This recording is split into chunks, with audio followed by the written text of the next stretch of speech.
Welcome to Lesson 60, One-Step Multiplication Inequalities, Lesson 60 of Algebraic Concepts.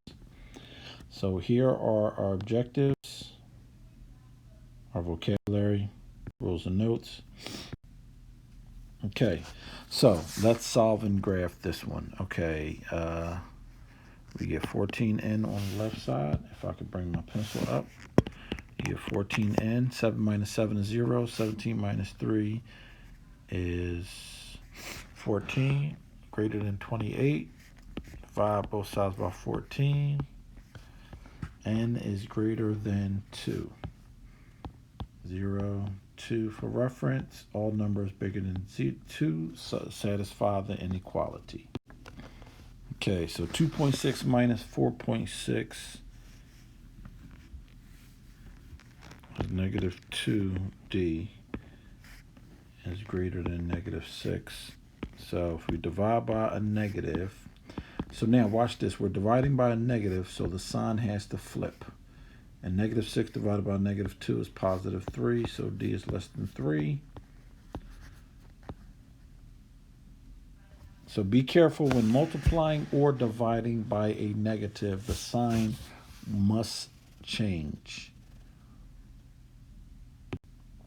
Okay, so those were our two examples for today's lesson. Try to do the practice problems coming up next. Write them down on a piece of paper. And I will see you at the end of the video for a recap.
Okay, so 7 plus 3 is 10. We got 10.6w is less than or equal to 31.8.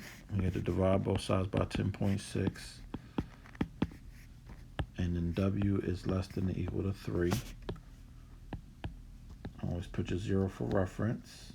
It's underlined, so we shade in the circle because that means it includes the number 3. Okay, 2z minus 7z. Here we go with these repeating numbers again. So you got negative 5z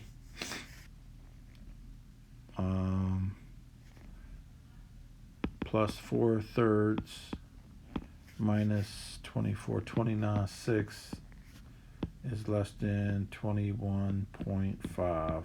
And I'm doing this for a reason. You'll see why in a second. All right, so negative 5z.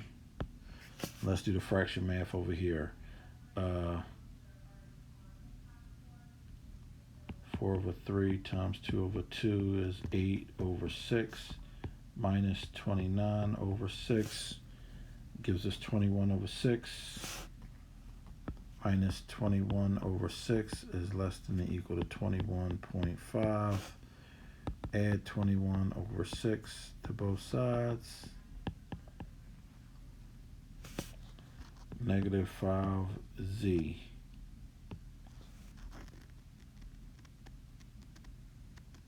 (43 over 2). And you know what? I'm going to change this to 43 over 2 to make it nice and simple.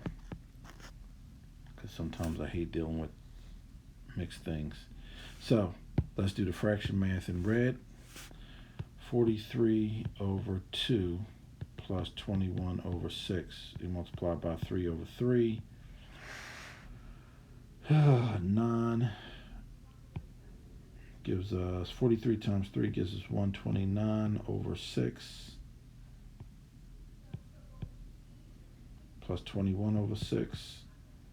21 and 29 is 150 over 6. 6 goes into 15 twice with 30, so it's 25 times. All right. So negative 5z equals 25. I'm going to divide by negative on both sides. That was less than or equal to. Divide by negative 5. When I divide by negative, the sign flips. Z is bigger than or equal to negative 5. So let's graph it. 0, negative 5 for reference. Color it in because it's underlined, and every number bigger than negative 5 works. So sometimes with fractions, you're going to have to make them improper fractions and do some fraction math. If you would have done 1 divided by 3 and 5 divided by 6, you would have saw that 3's and the 6's will repeat. And sometimes you'll make errors in the middle when working with those types of numbers. So sometimes it's better to just do your fraction math than it is to work with decimals. Unless you know how to use the computer and you can leave all the numbers in the calculator. And work with the calculator, I'm sorry. You can leave all the numbers into the calculator. So that was the end of our video. And thank you for watching. And I will see you on the next video. Remember, this is a series. So I think this was like the 3rd video in a series of multiplication and division videos.